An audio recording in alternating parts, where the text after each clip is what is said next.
रउआ टेंशन मत लीजिए प्लीज घर में जाने दीजिए ना। तू मार मुंह में चार थपी तोरा के लिया काई बनी हम ऐसे पैसा देबे खातिर हनी के हमारा के अरे देखो हमरा घर पानी नु काज में का हमरा में खूबी बा के हमरा कहबो ना तनी प्यार से बोली ना कहबो तनी कुछ ना कही ना हमरे ऐसा हमर कपार में ठुका गेल कि का करे के कहबो हमरा तनी प्यार से ना कहबो बात पहले बैठी बाबूजी कहां बानी अब भैया जी रहू खाई ना खाई ना हनी आऊ रा भैया जी ना खाईब वो खाई रहा बा सुतल बानी कहां तू खाई ना हरा खा ले बड़ा कब खाई ला हवा सिंघड़ा अब बाबूजी के जालिया के आया ता बनी हां बाबूजी के कितना देवर घूमे बावन कितना बढ़िया से बतियावे लो करे का बैठ के ये टिपुना तू होत रे हैं काहे और हमरा कैसे कहि ना जी हमरा इसको ना रहल निक लागला हमरा में काई थी बा कमी बा हमरा कैसे बोलत रही रहो कबूल डाट के तोरा में खाना ना खाईब ते हमरा खाना खियावली सो ते के खियाई बताई ते हमरा खाना खियावत रे ते के खियाई ये बैठ के बाजार लगइले बड़े देवर के ढुकइले रहत रे देवा के का घुसैले हमरा काहे हमरा के लगानी लगावत नहीं से बोली लगानी हम तोरा के लगावत हम अपना आखिल देखनी है कि ते देवर के ढुकइले रहिस हम लगानी लगावत हई तोरा के गुंग बाहर हमरा से का बोली और का कही हमरा से कनी के बाबूजी के बोला ले खाए के ते बाबूजी के बोलावत रे बाबूजी के ते ना जाए कह देते उनका के बोलावत रे देवरा से कहवत रे काहे से हमरा के ना बोलना हमेशा जी हमरा रहन ना निकल लागला तोर रहन हमरा सुहात नहीं खे तोर मुंह देखल हमरा आज के रहत नु बहुत हम का सही के रहत ते एगो बात सुन ले तोरा के जहिया लख उ मार दे उनु के सुधर जीवे ते अच्छा हमरा में का कमी बा कैसे रौरा हमरा के बोली ना कही ना का कमी बा तोरा में कमी लौकता तोरा में हम का कइले बानी हमरा कैसे कही ना हमेशा बोलत रही ना देख मुआ दे मारत जन ले ते देवर के झुकावत घर में देवर के हां बताई बाबूआ जी गुंगा करी ना हमरा के रो देवर के रखबे तो हमहू रखले बानी एगो जन ले का कले बारे ए बाबूजी तू चुप रह बीच में मत बोलो एगो बात सुन लो काहे रे तू बीच में मत बोलो तू ना तो अपना मन का भइल वाला है करे के काहे रे बाबा तोरा होता है हरदा हमरा के कहबो काहे ऐसे करती काहे गलत काम करतिया का गलत करती है हम गलत लौकता जब हम देखते तो भी गुंगा के घर में ढुकले रहती है जब हम देखते तो भी गुंगा के घर में ढुकले रहती है हां त कहां जा वन में जाओ घर में जाओ काहे घर ही न रहिया सर तोरा दिल में पाप बानू हमारे दिल में पाप बा त का बा तहार दिल साफ बना साफ नहीं खा अरे भाई एबरा मारी के करे खराब अरे ये का कले बस न ठोकी कले बाबूजी का भइला रे हमरा के उल्टा पलटा बोला तबे तेरे ये पता रोत रे अरे बे हट या अति टिपना चुओ ये देख के वाले गुंगा देवर पर हटिया मारे करे तोरे ई रिखा पर देख लिया हम एगो भगा के लिया देख लिए हमरा में का कमी बा अरे मैनेजर बैंक के मैनेजर ओकरे के भगा के तोरे देख ली है काहे के शादी करबे तब है काहे के हमरा के इथि करैले हमर कहि हमर मुंह देखावे लग रहे दूसरा बता तार मुंह देखावे खातिर का हम देवरे के एकरा फिर सुते के विदा करत रही क्या हां हसन भाई ना पतो बिया का देख के एकर इथि शादी करल गई बाबूजी तार भैया को ठिकाना नहीं खेला बुढ़ापा में सटिया गइल बड़ो सतिया गइल करत बा सरौ के नाच कहे के रख एगो सुंदरिया लेके हम चाटत रहे तरी हां एगो सुंदरिया लेके चाटब अरे है त देखावा त दूसरा लड़की हां ओकरे के राखब ओकरे के घर में लिया के राखब ओकरे के दूध को करबे बिया हमारे एकरा से कुछ मतलब नहीं है देवर जे रहती है देवर जे बोलती है बताती है ये राखिए करा के घूमे राखी घूमे अरे करे रखब बोले ले तोरा त दिल में ऐसा ही पाप बा हमारा कुछ नहीं के सुने के अब हम घर छोड़त नहीं ओकरा के लिया के अभी आवत नहीं हम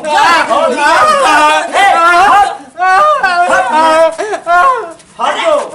अभी लिया अपना गाना खा पर तोर मुंह हम ना देखो आज के बाद। जा जा जा सोई बोली अब जा ये सर जा सोई बोली तू अपन ले आवत रह जा जा जा जा जा बाबूजी बताई ना हमरे में का चुप रह हमनी के खियावे के बानो हमनी को कमा के खियावा वो 17 गो अपन मुड़ी में माला रखो अच्छा कुछ बाबूजी हमरा के का इतना दुख देता नहीं हुआ के चुप रह बताई ओसे करे त बोल काहे शादी करनी हुआ के करे दे 17 गो शादी करे दे चल चल ए जे कर बाबूजी हम ना करी जो ना अपन बहुत बढ़िया भइल। हम अपना मेहरानू जरे झगड़ा झंझट क के बाबू जरे एगो भाई जरे झूठो के एगो गुंग भाई बा ओकरे के लगानी लगा देनी है कि ते ओकरे पर रह तड़े तहारा खातिर सिर्फ तहारा खातिर ओकरे जरे झगड़ा क के हम लिया के जातन। हमसे बहुत प्यार करी ना बहुत प्यार करी ना कि अब चुप रह पटोहा रो मत अरे रो मत हमनी को कमा के खियावे दाऊ 17 गो ठीक कर नहीं कौन बोली हो कौन बोली हां ए हटा हटा आ तुम बना ए गंगा हटने की ना ना हटी हम कहते देखा दिमाग सोलो को तो हमार एकदम हम कहते जो कुछ हो जाए गोड़ एगो पैर है में डाला जाए नो वही दिन समय रखी का हो जाए हम एही में राखो एही में हमरा अरे बैंक मैनेजर है चाहे कुछ भी हो अरे अब आप लोगों को पैसा का कमी नहीं होगा, टेंशन मत लीजिए, प्लीज घर में जाने दीजिए ना। मार मुंह में चार थपी तोरा के लिया कई बनी हम ऐसे पैसा देबे खातिर हनी के हमारा के अरे पागल, इसी कारण बोले ना कुछ मतलब बड़ा पिछला पर घर में जाने देंगे। अच्छा ठीक बा ठीक आप ही को देंगे। ठीक है ठीक चलो चलो चलो छी बाबा तू जनी लोटावा ते जनी बोला मुआ कैसे तेजी हो छोटी कोई बहन का ड्रामा लगा कर हम चल चल हट हट ज्यादा गीत गाए वाला भइल बड़े वियोग में जरूरत है वियोग में जाने दीजिए हाँ? तो। अरे जाए के ना कहे पैर में पैर देखे रखा लगा छोटी ए बाबूजी ए करे के हटाओ एकर हम मुंह नहीं खी देखल चाहते एगो बात सुन लो तू तो हाँ देखा जब तू अपन पैसा वाला लिए बड़े वाला तो जा लग तो हन जाना कर जमीन किन के हन जाना भाई रह काम हो ना गई ना ए चल हट दुआर पे है ना हट बे हां ना हट बो हट जा वही में हम कहते हैं इज्जत करते बाबू हो हट जा बाबूजी बाबूजी हट जा छोटी बहन अरे तू चुप रह ठीक ना पहले ना बुझात रहे नहीं मन मेरी अब ना देवर के ढुकइबे अब ना गुना के ढुकइबे चुप रह हां एगो घर में पैसा शादी करनी है। पैसा के जरूरत नहीं है ओ ये बुढ़ऊ कइले रहन इनके आँखिए में घचार में मरले रहे फिल्म पर बहुत देखता है अनहर मेहरान लिए बड़े अनहर बिया कहल के अनहर बिया चश्मा लगे जवाब तो बूढ़ा बने हम लोग को ओकरा छी बाबा ते जनी लोटावा ते बोला मुआ कैसे लग रहा है कि हम कुछ गलती कर रहे हैं, वैसा नहीं करना चाहिए था।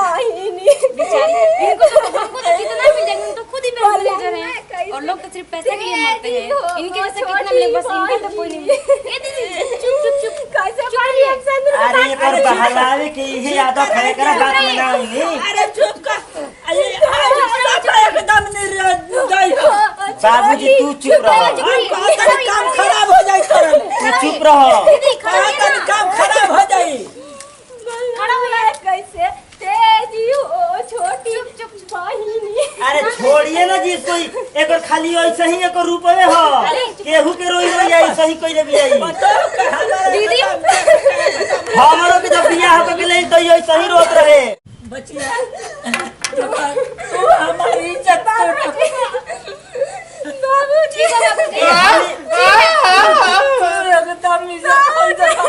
बाबूजी तू काई नोटंगी कइले वाला घर में मर ठीक है बाबूजी, आप हमको माफ कर दीजिए, हमेशा गलती नहीं करेंगे। ए ठीक है, जा रहे हैं।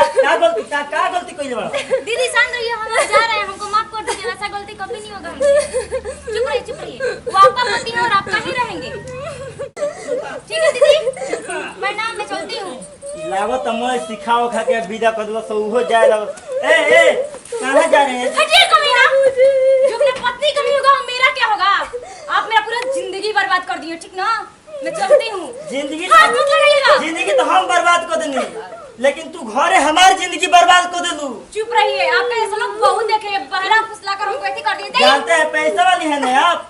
तेरे को तो एक नहीं दो नहीं 12 मिलेंगे। चुप रहिए। ठीक है हाँ मिलेंगे जाओ। नहीं, लेकिन आपके जैसा नहीं मिलेंगे। एक साथी हुआ है बेचारी, कितना रो रही, कितना दया है हम भी कोई एरागर नहीं है, अपनी पत्नी के गोड़ पर हाथ गोड़ पर गिर कर हम उसी के साथ जिंदगी गुजार लेंगे, ठीक है। लेकिन कभी नजर से नजर नहीं मिलाएंगे आपके साथ। ठीक है जाइए। जल्दी जाए यहाँ से। बाबूजी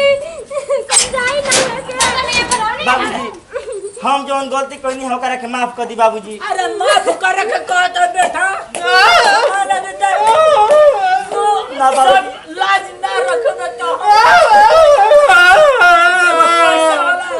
चुप रहो, बहुत गलती भारी को देले बनी। पैसा वाला लेकिन के बाबूजी